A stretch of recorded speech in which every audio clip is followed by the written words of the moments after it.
ladies and gentlemen, this smile is proudly sponsored to you by Arsenal's loss to Newcastle. Yes, Arsenal have finally lost. And listen, I have no shame. I don't care. I am happy, okay? So hi guys, welcome back to my YouTube channel, Football with Priscilla. I am Priscilla, obviously. So hi guys, welcome back to my YouTube channel. So ladies and gentlemen, today I just want us to have a weekend roundup because I have enjoyed this weekend. But before we get into the video for today, make sure you share, like, and subscribe. Make sure you share, like, and subscribe, and do turn your notifications on to know when next I post a video. Now listen, this smile, like I said, is sponsored by Arsenal.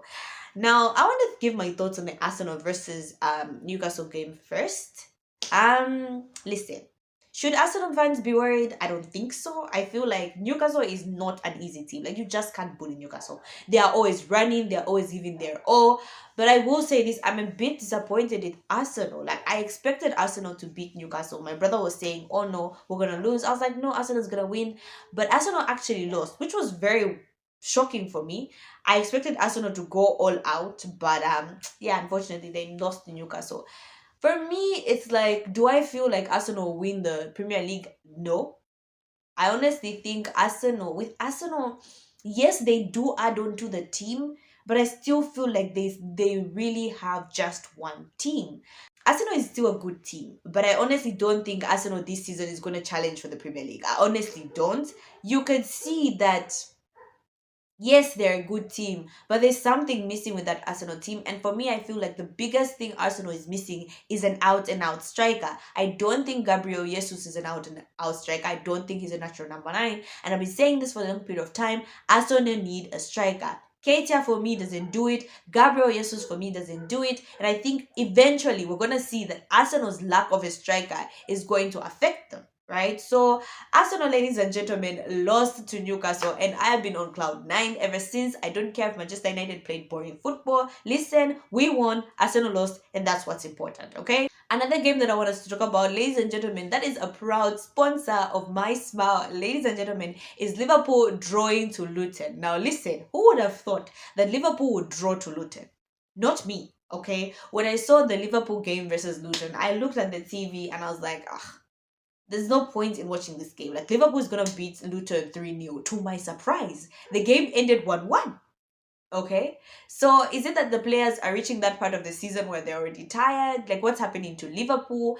And when you look at these things happening, then you see the dominance of Man City. Luton is supposed to be one of the worst Premier League sides. Apparently, that's what people were saying in the beginning of the season. But look at Luton actually putting up a fight against a giant like Liverpool. Now that begs the question, do these other teams have enough squad depth? But like, you can have enough squad depth, but do you have the quality in that squad depth? And that's the difference between most of our teams and Man City. Man City have a squad depth of Ruben Diaz, they have a squad depth of Akanji, they have a squad depth of Jack Grealish, Phil Foden. Man City has the luxury of dropping those players and still have quality in their first 11. Other teams don't, okay? Now, Liverpool can challenge. I see them challenging for the Premier League, but I don't think they're strong enough to really go at Man City. But at the end of the day, if you understand football, you can clearly see who's going to win the Premier League. And I know people will be like, oh, Priscilla, it's too soon to call it. But like, come on. Like, the dominance of Man City. You can't be challenging for the Premier League and draw to a team like Luton. Like, it doesn't happen. So for Liverpool, it was very shocking for me. They had so many chances. Nunes. Like, what's wrong with Nunes? Like, we should be worried about Nunes. Like, Nunes is that player who have 5 chances and only score 1. It's worrisome, right? So yeah, Liverpool, ladies and gentlemen, drew to Luton Town. And finally, the game that I want us to talk about is Man City versus Bournemouth. Now listen, it's games like this you see the dominance of Man City. Like, they have the luxury of resting Ruben Diaz. They have the luxury of resting Phil Foden. They have the luxury of even bringing out Erling Haaland, Alvarez, and putting in Jack Grealish, Udoku, and other players. Like, the squad depth that Man City has and the quality of his squad depth is actually ridiculous. You can now see the dominance of Man City. And I know you can see certain weaknesses in Man City, but you can't write Man City off because they're just That's just so, like, they have that much quality.